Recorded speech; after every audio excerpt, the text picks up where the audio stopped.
हाय सांग मैंने जय जगन्नाथ। आज गोटे नुआ रेसिपी करवा चलतु। आज तो शनिवार तो मु गोटे नुआ आइटम करी। देखो आलू को भल भाव मुझे धोई देती 4-5टा आलू को। देखो मुझे गोटा गोटा करके छेचुची। आपड़ जी बड़ जगह थी भी आप 2-3टा भी छेची पारे। छेची सारा पर देखो गोटा गोटा कर छेचीदेली। एवं चलतु कड़े बसईदबा।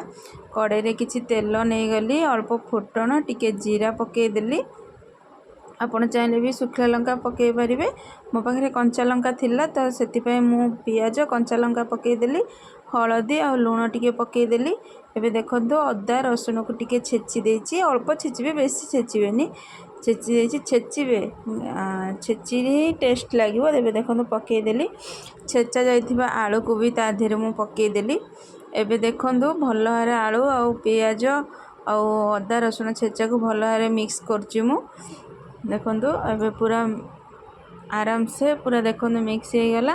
एवं देखो धीरे धीरे ता कलरटा केते सुंदर भाव पळे आसी। एमती बारंबार आपण ये करेंगे कारण ये टिके टाइम लगे सिझापी। आलू छेचा मुझे घोरे देली जल्दी सीझिबो बोली। आपण धीरे धीरे और मीडियम फ्लेम में करेंगे, हाई रे बिल्कुल रखिबेनी। एमती आलू टिके हे आसला बेलू आउर टिके गैस भी स्लो करदेवे। एमती घोड़े घोड़े की ही टिके टिके भाजिकी एपट सेपट करेंगे। देखंतु मोर पूरा आलू भाजी आसिलानी धीरे धीरे। आलूटा यहाँ सीझिब आ पोड़ पोड़ हेले ही मस्त लगे। आपड़ थे निजे घरे बनईकी खातु। एबे देखो मो आलू भजा कंप्लीट हो गला। मुझे धनिया पत्र टिके पकईदेली।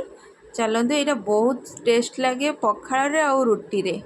देखो तो मुझे पखाल खाऊँ। आपड़ थे निजे घरे बनातु और खातु।